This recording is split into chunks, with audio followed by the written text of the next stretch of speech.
Mock poll conduct చేసేటటువంటి ఒక short video, చిన్న డెమో, ఒక ఇద్దరు క్యాండిడేట్స్కి ఓటు వేసే విధానం గురించి ఈరోజు వీడియోలో మనం చూద్దాం.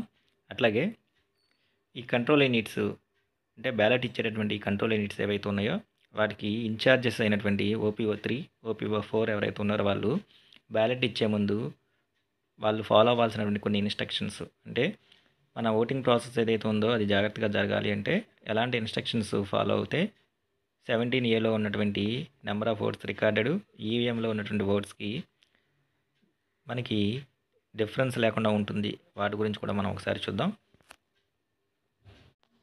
మాక్ పోల్ చేసే డెమో ఒకసారి చూద్దాం. ముందుగా కంట్రోల్ యూనిట్లో బ్యాలెట్ ఆప్షన్ ప్రెస్ చేయగానే ఇక్కడ బిజీ అండ్ రెడ్ లైట్ వెలుగుతుంది.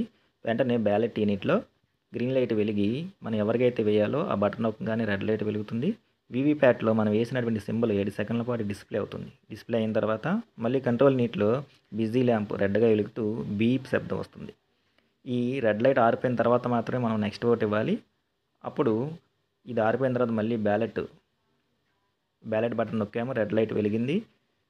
బ్యాలెట్ యూనిట్లో బటన్ నొక్కగానే ఎవరికైతే మనం ఓటు వేసామో దానికి సంబంధించినటువంటి స్లిప్ మనకి ఇక్కడ కనబడుతుంది.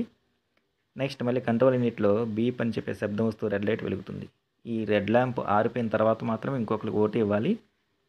ఇది ఆరిపోయిన తర్వాత ఇప్పుడు మళ్ళీ మనం బ్యాలెట్ ఆప్షన్ నొక్కాము. బ్యాలెట్ ఆప్షన్ నొక్కిన తర్వాత మళ్ళీ అక్కడ గ్రీన్ లైట్ వెలుగుతుంది. సింబల్ సెలెక్ట్ చేసుకున్నాక రెడ్ లైట్ వెలుగుతుంది. నెక్స్ట్ వీవీప్యాట్లో ఎవరికి ఓటు వేసామో ఆ సింబల్ కనబడుతుంది. బీప్ అని శబ్దం వస్తూ రెడ్ లైట్ వెలుగుతుంది. ఆ తర్వాత మళ్ళీ మనం ఒకసారి సిఆర్సి చూస్తే క్లోజ్ ఆప్షన్ నొక్కాము. పోల్ క్లోజింగ్ అని చెప్పేసి మనకి ఇలా కనబడి డే టు టైము కనపడుతుంది మనకి. నెక్స్ట్ తర్వాత పోల్ క్లోజర్ అని చెప్పేసి డిస్ప్లే అవుతుంది.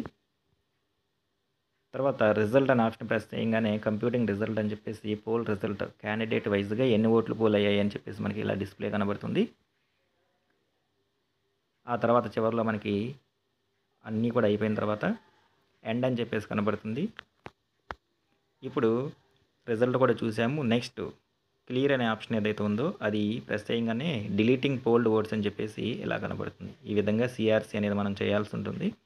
సేమ్ ఇదే ప్రాసెస్ని కూడా మనకి ఇన్ఛార్జిగా ఉన్నటువంటి బ్యాలెట్ యూనిట్లు ఇద్దరికి ఇన్ఛార్జీలు ఎవరైతే ఉన్నారో వాళ్ళు బ్యాలెట్ బటన్ ఇవ్వడము, రెడ్ లైట్ వెలిగిన తర్వాత వాళ్ళు బ్యాలెట్ యూనిట్లో ఓటు వేసిన తర్వాత క్యూఎన్ శబ్దం వచ్చిన తర్వాత మాత్రమే మళ్ళీ నెక్స్ట్ ఇంకొకరికి బ్యాలెట్ అనేది ఇవ్వాలి. ఈ విధంగా మాక్ పోలు అసలు పోల్లో కూడా మనం ఇలా ఇవ్వాల్సి ఉంటుంది.